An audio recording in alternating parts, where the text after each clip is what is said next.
real estate services a whirlwind. So what crime has she committed? Or is it your opinion that she is innocent? It's not just my opinion. It's the Constitution that declares that everyone is presumed innocent until proven otherwise. Ito ang krimen ni Cassandra Leong. Ayaw niyang sabihin ang gustong marinig ng mga legislators. She doesn't want to give any information that will fit in their preconceived narrative. May naratibo na yun eh. May narrative na yan, kita nyo naman. Kung perceptive kayo, nakikita nyo naman yung ikot ng mga tanong. Buti na lang, medyo may mga decent elements like Chairman Barbers. Sinusunod niya yung rule of law, yung sa rider, yung abogado ng rider. Yung magandang lalaking katulad ko. Na hindi ko alam, nakalimutan yung pangalan, pero yun, very decent. Tuwing ini-invoke namin that we invoke the right to remain silent, hindi siya nagpipilit. Hindi ka tulad ng iba na pag hindi niya gusto yung narinig mo, you are lying! I will cite you in contempt. Di ba? Ano yun? Kangaroo court? Hindi pwedeng ganon. Nangyari na po yan eh. Baka hindi nila naalala yung nangyari kay Gordon sa Farmally recently lang.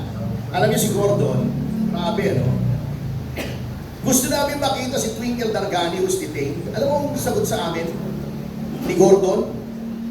Adult na daw si Twinkle, hindi na daw kailangan ng abogado. Ayan, may letter ako. Ano nangyari kay Gordon? Kala niya tanga mga tao eh. Nagka-backlash. Hindi natalo siya, lapse. When you violate the rights of people, especially with social media na hindi na monopolize ng MSM, conduits of information and news.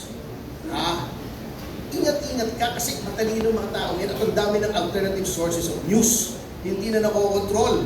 Hindi na panahon ni Marcos Sr. Nandiyan si Sendanya, di ba? Nakokontrol. Kaya nga ginawa yung kabisanan ng mga broadcasters ng Pilipinas para makontrol yung media noon.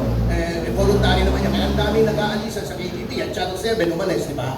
Ma'am, wala na sa KBP yung Channel 7, di ba? Hello po, AO Post. Di ba umalis lang sa KBP yung Channel 7? Yung stasyon ko, umalis na rin. Yung Aliw Broadcasting, DWIC.